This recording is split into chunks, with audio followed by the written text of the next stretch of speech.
Kaway-kaway sa mga biglang nakaalala at nakamiss nitong napakasarap na candy na to. Magandang araw, today lulutuin natin to dahil madalang na nga po ang nabibila nito sa mga tindahan or madalang na yung nagbebenta. Napakasimple lang naman ng mga ingredients na kakailanganin natin para dito ay gumamit ako ng 6 na egg yolks nang galing po sa large eggs. At pagkatapos imimix lang natin yan ng maigi, then maglalagay tayo ng 3 to 4 tablespoon ng cornstarch.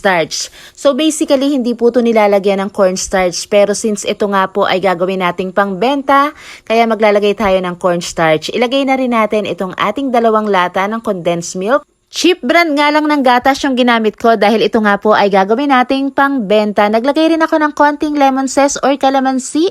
Lagyan nyo rin ng 1 kurot na asin. I-mix nating mabuti bago natin ngayon lutuin. Mahinang apoy lamang po. At kapag ito ay ganito na ang itsura, maglalagay tayo ngayon ng around 2 tablespoon ng butter. Mas masarap po kung butter ang ating gagamitin. So, continuous lang po talaga dapat yung paghalo hanggang ma-achieve natin yung ganitong itsura. Yung ganito po ay okay na okay dahil nag-hold na po ito ng shape. Kaya pwede nating i-off na yung apoy. Then, i-transfer natin sa 2 plato. 2 plato po kasi yung isa po ay lalagyan natin ng flavor. Bali 30 to 35 minutes ko nga po itong niluto. Kagandahan talaga kapag may cornstarch ay hindi ganon katagal lutuin dahil medyo mas mabilis po itong titigas. Kasi po kung talagang yema lang yung ating gagawin, medyo matagal na haluan tapos kokonti po itong ating mixture kasi nga po matagal natin itong lulutuin. Ayan. So bali naglagay nga rin pala ako ng 3 balot ng tagpipisong mani at pinalamig ko lang to ng bahagya. Nung lumamig-lamig na, yung pwede mo na siyang hawakan, hindi na masyadong mainit, ay binilot-bilot ko lang po ito ng pabilog. So sa pagbibilot naman po, napakadali lang. Gumamit nga rin pala ako ng measuring spoon para pantay-pantay yung sukat. At para nga hindi nyo ako masabihan ng dugyot, ay gumamit na rin ako ng gloves. Char. Ayun. Tapos nung nabilot ko na lahat, magtutusok lang tayo dyan ng toothpick. At kita nyo tong isa na to, ayan, hinugot ko, buong buo pa rin. Ginris ko nga po pala ng konting butter itong tray para hindi naman manikit. Para naman sa ating caramel ay magtutunaw muna tayo ng 1 cup ng sugar. Pwedeng white, pwede rin naman yung ganitong segunda.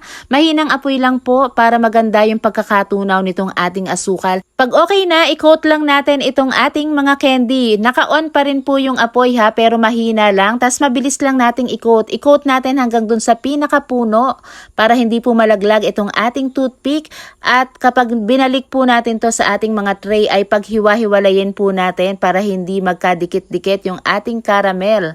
Ayan. So ito po na i-transfer ko na po ito sa panibagong tray. Ang dami ko pong nagawa, mahigit 100. Pero ayun nga, meron akong tagakain sa gilid.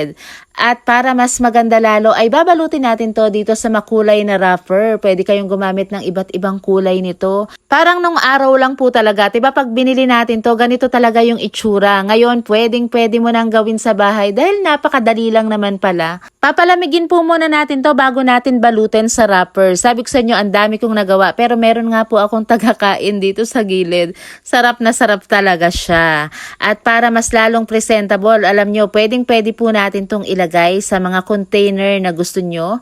Pwede rin naman na naka-plastic lang. Sa ngayon, hindi po ako sure kung magkano na ang bentahan ng ganito. Pero kung pang negosyo po, pwede nyong mas liitan pa. Nakagawa po ako ng halos 100 pieces gamit yung mga ingredients na ilalagay natin sa dulo.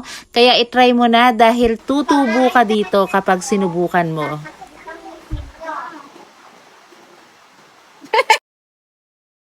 Sa sobrang sarap nga kahit batang sakitin ng ngipin ay hindi maawat. Kaya itry mo na. Nakita mo yan? 4 days na yan. Pero pagkasarap-sarap pa din. Salamat sa panonood at ishare mo na rin itong video.